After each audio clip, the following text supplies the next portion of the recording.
Hey guys, everybody, guys and gals, this is Clay with Thor Hammers here, coming at you. Um, I made this journal quite a few years ago, and it's pretty cool.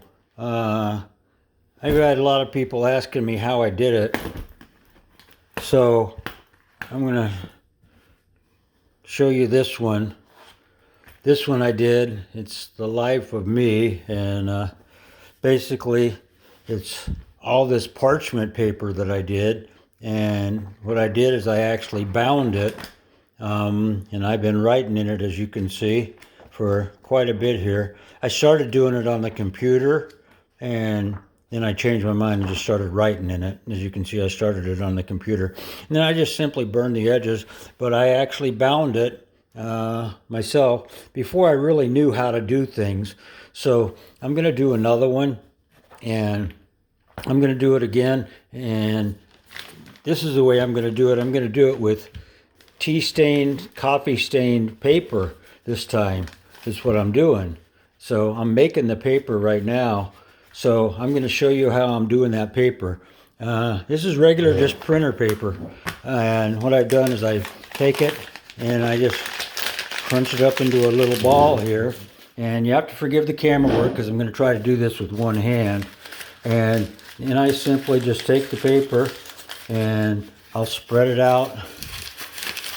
And I got a little tray here that I'm using, and you can see I've done some other pieces of paper already with it here.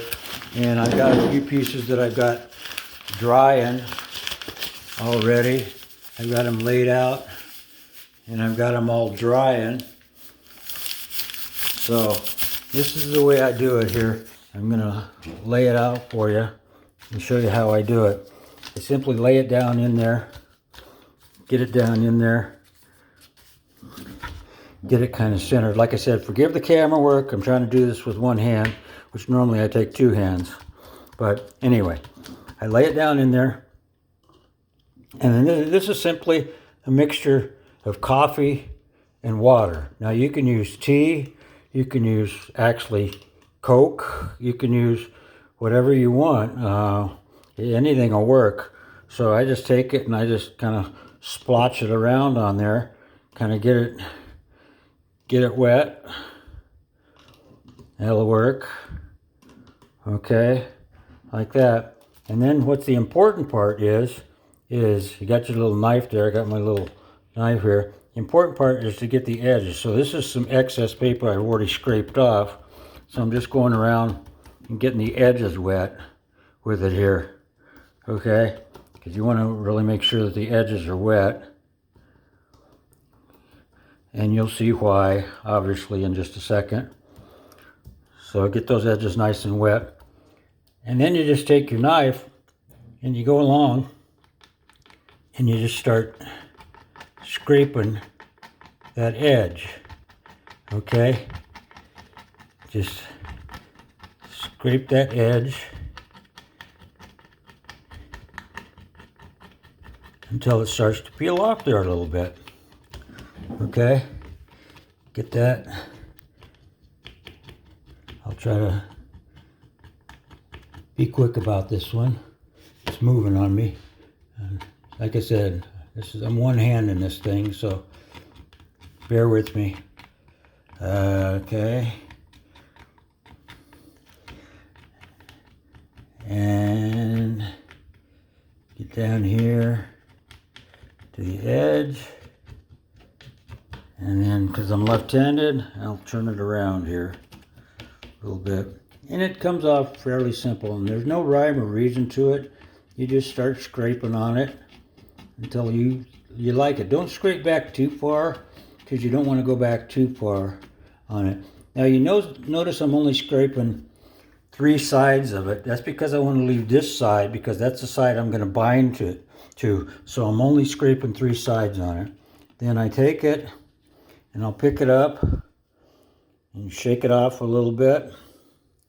And then I'm just bringing it over here on the floor. And I just lay it down here and spread it out.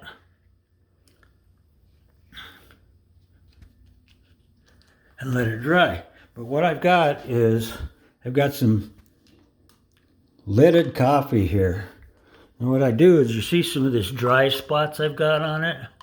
I'll actually take some of this coffee, if I can get it out here, and I'll put it on those dry spots. Because what'll happen is that coffee will soak into those dry spots a lot darker than it will into some of the other spots. So it'll make the stains a lot darker in some of those areas. See, you can see it right there. It'll make the stains a lot darker in some of those areas like that. And then what I'll do is, when I get it all together, then I'll stack them all up, and I'll get them together like this, and I'll bind them in with like a book binding, and I'm going to wrap them all in leather again. I'm going to do it in a nice leather wrapping, but then you end up with a book that is bound, and it's like this, and then you have all this. This was tea. I actually used all these little spots on it. That's actually tea. I used a tea bag, but the tea bag broke apart on me. So then you'll end up with a book that's bound, and you've got all these old looking pages that you can just, you know, write on and do whatever you want on. So that's kind of the way I'm going to do my next journal. I know this was kind of a quick, here, let me just kind of lay this inside here so you'll get an idea of what it's going to look like. So I'm already writing on it right here. So if you lay this inside here like this, tuck it down inside there, it'll kind of look like that. When you flip the pages, you'll have kind of your old looking journal like that you can spread out, and you know, you can smooth the pages out if you want to, but that's what you're going to look like. You're going to end up with a old raggedy looking journals looking pages like that, old pages like that. So, and you can press those pages down. What I'll do is, when I get it all done, I'll put all these pages into a press. So I'll press them down, so a lot of those wrinkles will come out of it. But, you know, that's kind of what I'm doing. So anyway, hope you enjoy that little quick little coffee stain / tea stain / Coke stain tutorial on how to make tea stain, coffee stain, Coke stain paper. All right, you know, who's in control? God's in control. Give him blessing for everything. All right, love you guys. Have a good one. Bye.